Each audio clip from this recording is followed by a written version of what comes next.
Leah. I just wanted to take a minute to share my thoughts with you about healthy eating. I think that a lot of people kind of overcomplicate it and they make it a lot harder than it needs to be.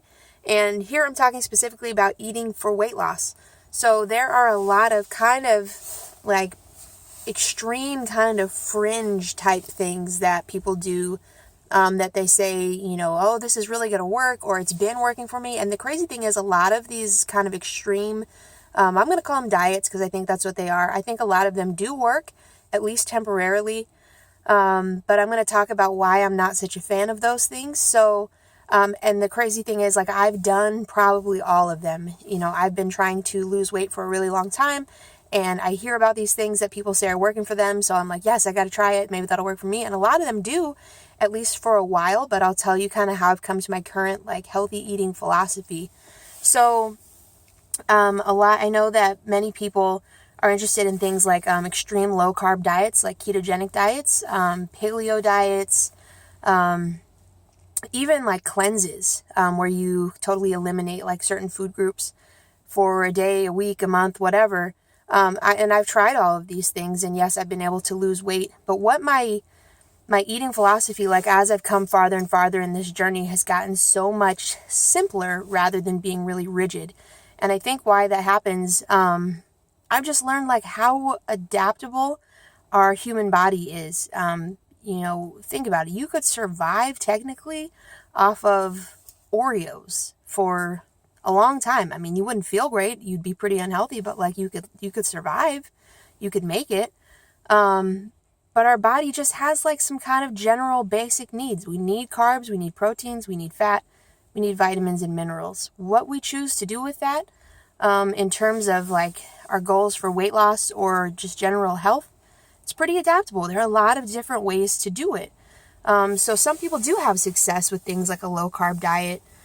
We do have success with, even like a low fat diet. Some people do that. What I found really what it comes down to is calories in, calories out. And really, I think it was described best by my trainer, who says that we should just eat like an adult. We know what we're supposed to be eating. Should you be eating pizza every day? That's what a kid would eat if they were left alone and unsupervised. Should you eat broccoli? Yep, that's what an adult would eat. Don't make this harder on yourself than you have to. It's not a matter of eliminating entire food groups and saying, that's forbidden, or I ate pizza the other night, so I'm only going to eat cabbage soup all week. I once went on a diet where all I ate was hot chocolate and grapefruit for like 2 weeks, and I lost a lot of weight. That doesn't mean it was healthy. Our body can run off of a lot of things, but that doesn't mean that it should. And my real issue with things like low carb or paleo or low fat or any other diet where you're drastically changing, not just to healthier, but just you're really restricting yourself, is that they're often not sustainable long term. There's usually an end date on them, either by choice of, okay, I'm going to do this for 6 months, or you just burn out. You just get so frustrated and you get so tired of feeling restricted, you can't do it anymore and you quit. So that what I found and what I've been sticking with for a few years now is just clean eating.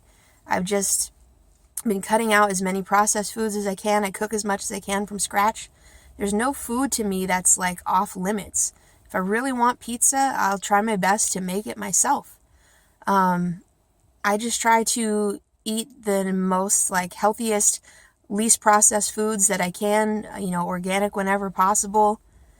And I don't cut out like total groups of food or things like that because I just don't think that's sustainable long term. And I don't want this to, become an argument of people saying, well, I've done low carb for 4 years and I've lost so much weight. Like, I'm sure you can. I'm sure you did. And like I said, there are many ways to do this. But I'm just wanted to explain like what works for me. And for me, it's the simplest. It's extremely simple. And I think that people think it's some complicated thing because it's hard. It's hard, but that doesn't mean that it's complicated. It's not easy, but it is very simple. Eat like a grown-up. You know what the right foods are to eat. Just eat them. That's really it. Don't try to limit yourself And if it seems like it's kind of faddish and maybe too good to be true, it is.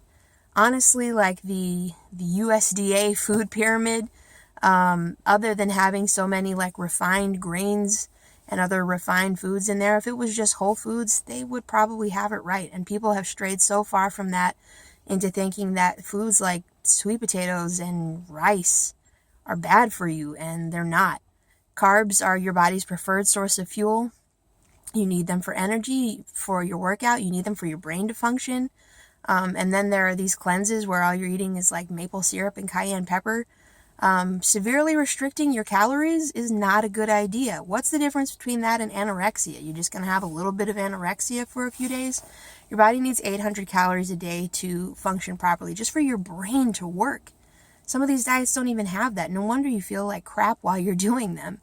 So even if you slip up, even if you make a mistake, there's no need to like atone for your food sins by just living off of like celery for a few days.